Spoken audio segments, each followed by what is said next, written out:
Hey, what's up, everybody? I'm here with my boy Edwin, also known as UFO. Bay Area legend. We're starting off a new thing here. He's going to kick it off between two functions here at Public Works. So, man, you've been in the game a minute. Do you remember your first kind of, I always say your gateway electronic music that kind of started you off? Do you remember that? Like your first kind of genre that made you go, I want to do this for the foreseeable future. I remember as a kid being in the child care center bus coming from Chinatown, and it was that song, "You Dropped the Bomb on Me." Oh yeah, baby. And it was like the first time I've ever heard anything like that. Was I think right after that I tried to explain to my mom like what music was. And she was like a heavy duty dancer, but she was really into like cumbia because she's from like Colombia. Yeah. And so watching her dance and like have like this syncopated thing, and then the Bee Gees kind of popped up, and that was like interesting. I was into like the ballads. Later on, skateboarding came into my life, and then that's where the idea of skating and listening to music at the same time, because we used to go to these just like ramp like parties in Daly City with like Mike Carroll and Greg Carroll and like all these sick. like these skaters, and like sometimes Tommy Guerrero would show up. But I remember like there would always be like Public Enemy, Eazy-E, Dirty Rotten Imbeciles, Metallica, all this like mixture of music. And I remember at the time, like, it really did pump me up, but I had like no idea, how it was just like skating was my thing. And then later on, like, I think I started to kind of then, I want music more in my life, so I just hit the radio. And so KMEL at the time, there would be this DJ called Cameron Paul, and I would listen to his mixes like at night.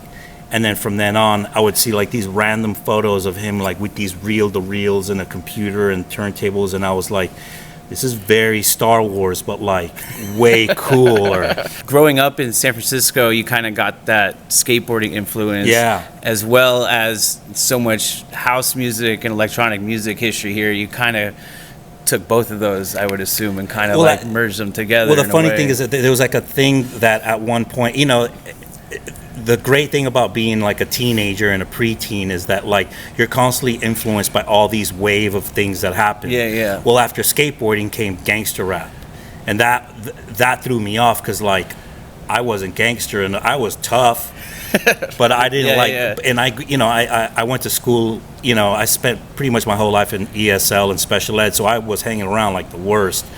But I realized that the only way that I could kind of survive that, but also make music my life, was to like draw people on the back of their like jean jackets. So I was kid that would just do scribbling graffiti on everything, hitting buses or whatever. Well, later on, right? Then Yeah. I was influenced by like Wild Style and like all the graffiti books that were coming out of New York. So it's crazy. You can kind of see that like I'm already kind of becoming prepped for jungle, because literally like once I discovered Goldie, I was like, that's it. And that's kind of that's where it all started. Kind of found your bearings and started throwing weeklies, monthlies, things called like that. Funkatech. Yeah. Hell yeah. Yeah, it was me, Noel, and Spell, Tosan.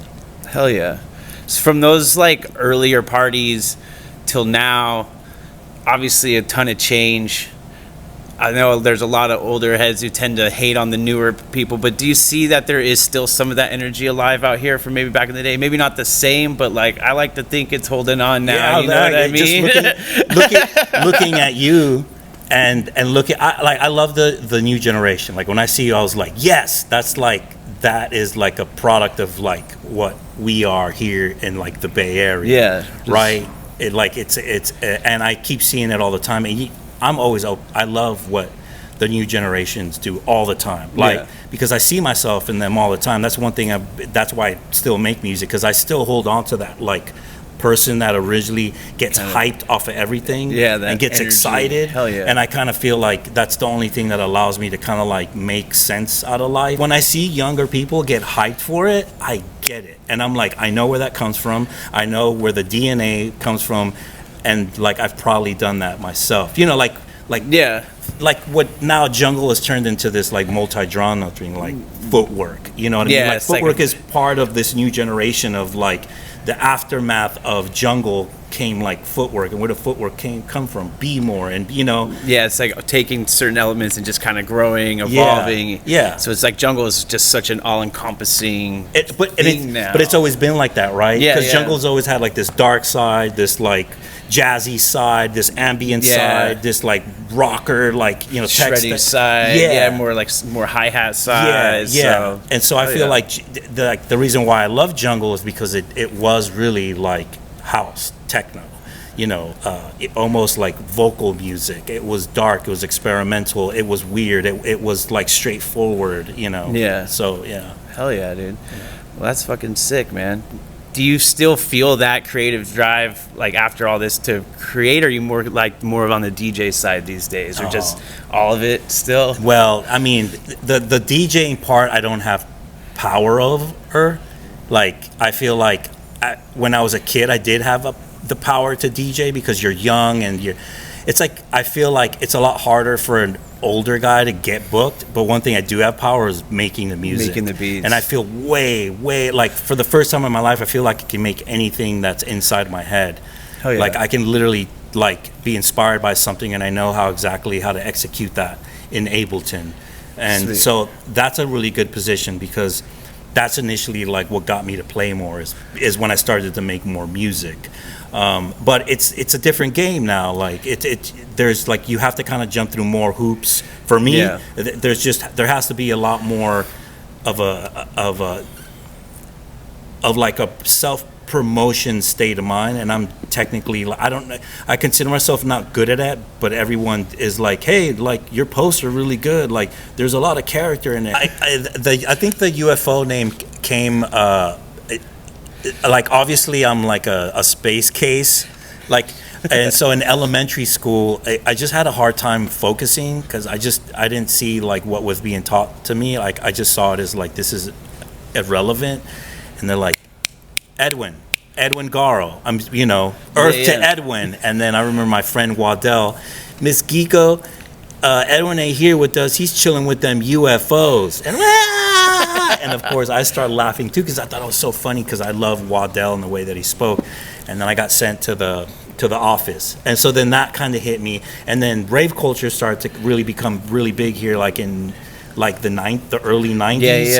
And I realized that like rave culture and skate culture were really embracing like this idea of an alien, of raves being this alien kind of very thing. space, or alien workshop, there you stuff go, like that. right? So very spacey in general. Very spacey, and like, you know, it was like, I feel like the 90s were ushering in the 2000s. That's why 2000s everyone was wearing like almost like the baggy and like metal, like kind of like platinum jackets. Anyway, so when I discovered graffiti, I literally was like, all right, I could either choose the name Splat, Acid, or UFO. If there was like one genre that you'd want to see kind of reinvigorized or rebooted, whether it's happy hardcore or even more on the break side to Moomba, like, do you have one that you're like, man, they need to get back into this? Like, if there's one thing you could teach the younger generation now, or like of maybe a lost sound, is there a sound that you can kind of pinpoint that you wish would kind of explode? Or I'm here because like there is this resurgence of jungle, right? Nice. And I'm happy. I think what I want to see is 3/4 on the 3/4 on the floor.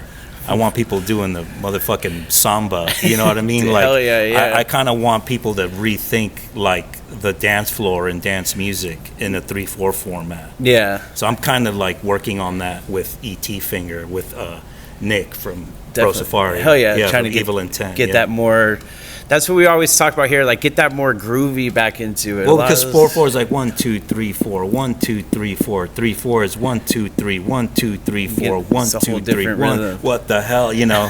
So we're experimenting with that. Like, it almost sounds, it's weird. It could sound like a lot of different things. But, Yeah. But a lot of it just sounds very like tribal. We got you geared up. You're going to be opening for IMANU, which is going to be super sick. It's in the Loft. Have you checked out IMANU's stuff? Hell yeah, he's the Muad'Dib of our age. So you're a big fan. Big fan. Hell yeah. He is the perfect culmination of everything that's happened in music and all the stars and all the genius like engineers. Yeah. Out comes one entity, and it's IMANU. Hell yeah. Yeah, I've met him before. I was hanging out with the Glitch Mob, or I was playing in LA, and they're like, "You got to meet IMANU," and I was like, "Yeah, dude, Signal, IMANU, like." He's just good. He's such a unique character to the scene, and he's a good reason why I'm really proud of all this. I'm really proud that someone like him can make it and is being exposed, and he has so much. He's just starting. That's the crazy part. It's wild. Wait till he's like 30 or 40. Like I have no idea. He's got, I don't know. I can't predict the future, but I think he has a big part in it for sure. I just want to know, you got any like crazy rave stories? Like a one that sticks out to your mind after all these years? I gotta ask. I'm like thinking like there's the one in Germany where I had to sleep behind the sound system because I was so damn tired. There's the one where I think so I hated grunge when it first came out because I was like, I don't want to listen to like dudes complain, I was just so like tech step, I was like fucking tech, just tech, and I don't want to sit, all this shit. And then one day someone's like, man, your vibe, you're so punk, like you're just like punk. I'm like, I'm not a punk, like.